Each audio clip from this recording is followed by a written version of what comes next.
Good evening, I'm Brian Reagan. This is Tyler Kelly. And we wish you a Merry Christmas and we welcome you to our evening Twilight talk. And tonight we are looking at the life of Abraham as we have been for the last few weeks. And tonight we are in Genesis chapter 16. Tyler? Now Sarai, Abram's wife, had borne him no children, and she had an Egyptian maidservant whose name was Hagar.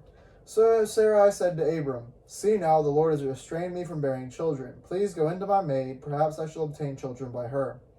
And Abram heeded the voice of Sarai. Then Sarai, Abram's wife, took Hagar her maid, the Egyptian, and gave her to her husband Abram to be his wife, after Abram had dwelt 10 years in the land of Canaan.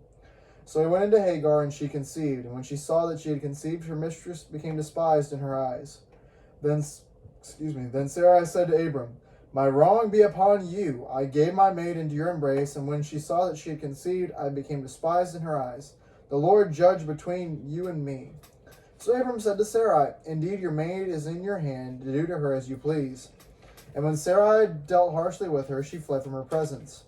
Now the angel of the Lord found her by a spring of water in the wilderness, by the spring on the way to Shur. And he said, "Hagar, Sarai's maid, where have you come from, and where are you going?" She said, "I am fleeing from the presence of my mistress Sarai." The angel of the Lord said to her, "Return to your mistress and submit yourself under her hand." And the angel of the Lord said to her, "I will multiply your descendants exceedingly, so that they shall not be counted for multitude." And the angel of the Lord said to her, "Behold, you are with child, and you shall bear a son. You shall call his name Ishmael, because the Lord has heard your affliction. He shall be a wild man, his hand shall be against every man, and every man's hand against him. And he shall dwell in the presence of all his brethren." Then she called the name of the Lord who spoke to her, "You are the God who sees." For she said, "Have I also here seen him who sees me?" Therefore the well was called Bir Lahai Roi. Observe, it is between Kadesh and Bered. So Hagar bore Abram a son, and Abram named his son, whom Hagar bore Ishmael. Abram was 86 years old when Hagar bore Ishmael to Abram. All right, so we said the other day this is roughly 10 to 12 years when God makes the covenant. We have the 10-year reference. You say, why do you say 10 to 12? Well, because you have the time from when they departed Haran, then they come to the land of Canaan. They pause in Canaan, then they go down and they dwell in Egypt for a while. And then they come back into Canaan. And we have to assume that Hagar was part of what Pharaoh gave Abram back there. And you remember what we said when we said Abram did not have a command from God to go into Egypt. You say, but there was famine in the land, and there was, look. If God can bless the land of Sodom and Gomorrah that Abram is on, so that it's like the Garden of Eden in its production level and its foliage and everything, we see the Middle East now, we see Israel like it is today. Imagine Israel, the area around the Dead Sea, thick and lush with vegetation. It's kind of hard, isn't it? Well, that's what it was, because the blessing of God was attending Abram. And Abram's flock was big enough that whole region wasn't big enough for him and Lot. That's how blessed both of them were. So he was rich. It says when he came out of Egypt, he was rich in gold and silver and livestock, that he was very wealthy in that. So we kind of have to assume that this Egyptian maid, and the fact that it points out she was Egyptian, that she probably was given to Sarai, when Sarai was in preparation,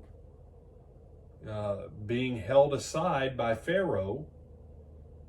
Because remember, what was Pharaoh's intent? Pharaoh's intent was he was going to marry her. So with that, there's gifts and covenants and all that stuff between Abram and Pharaoh that had to go on. And then Sarah, she would have been in a time of waiting and preparation, and she would have been given a slave because she would have been marrying Pharaoh as part of a treaty between Abram's might and Pharaoh and the borders and there's all kinds of stuff going on here. That's where Sarah probably picked up this Egyptian girl as her slave.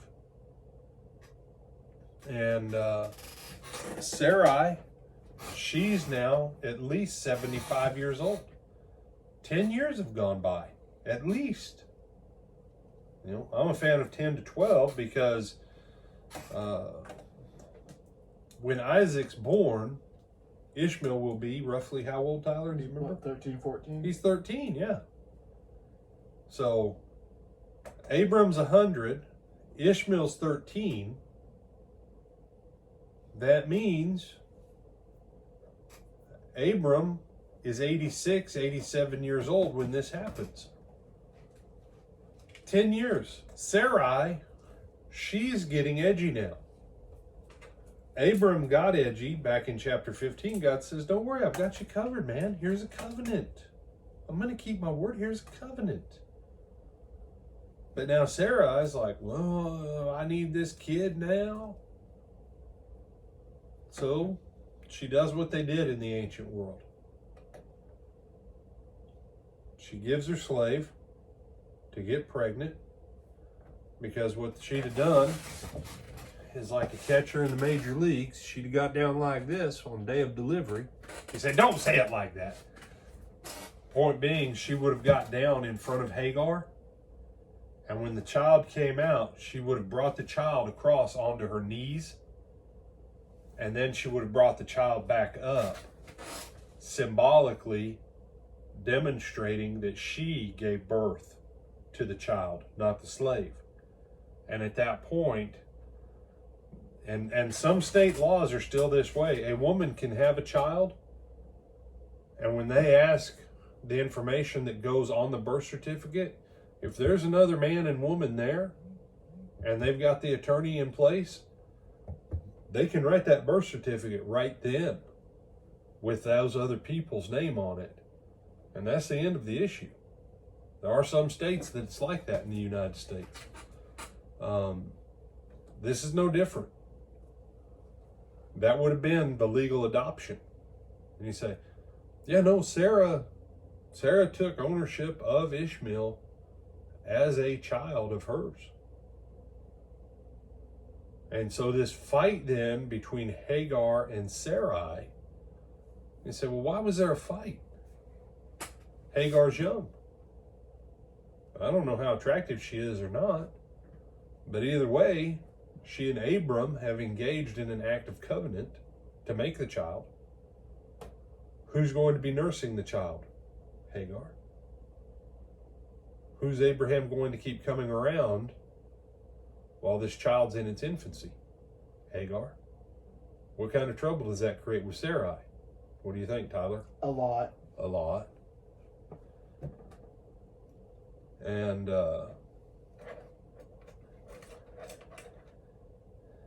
Ishmael was not of faith. And not for the obvious reason that people, they didn't trust God. All Abraham had to do was go to God and go,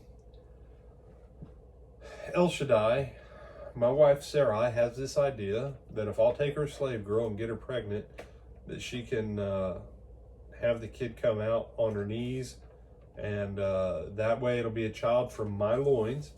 See, technically, if you listen to it technically, God said it would be a child from your loins, Abram. So Sarai's got this idea. Kid will be from your loins. We'll get our promise. Because as this clock keeps ticking, everybody's got to keep looking at Sarai and Abram and going, which one's the problem here? But if Sarai has the kid to raise as her own, it's from Abram's loins, then surely we've kept the word of God. And no, that really wasn't the way it was supposed to go.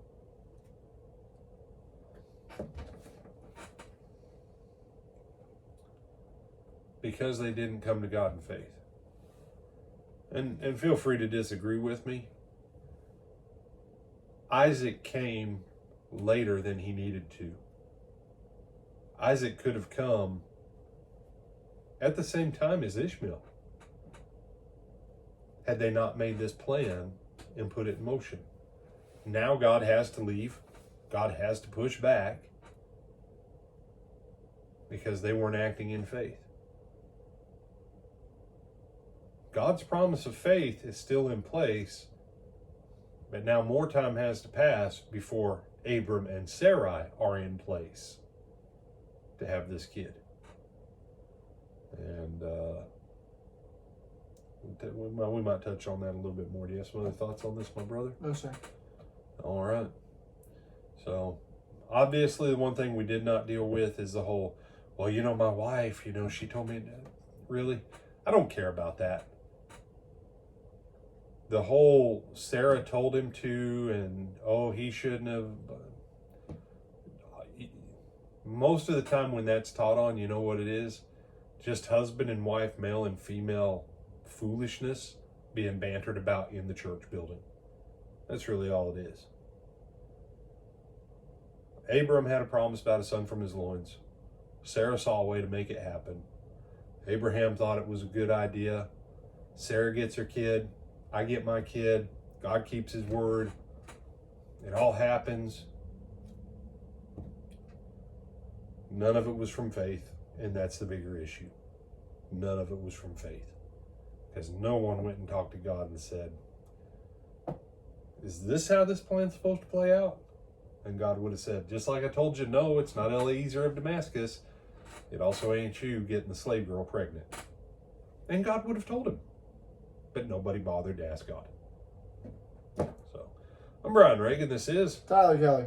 We bid you good evening, Merry Christmas, and Lord willing, we'll see y'all back on Sunday morning at 9:30 for Bible class and 10:30 for worship, either live or in person. All right. Till then.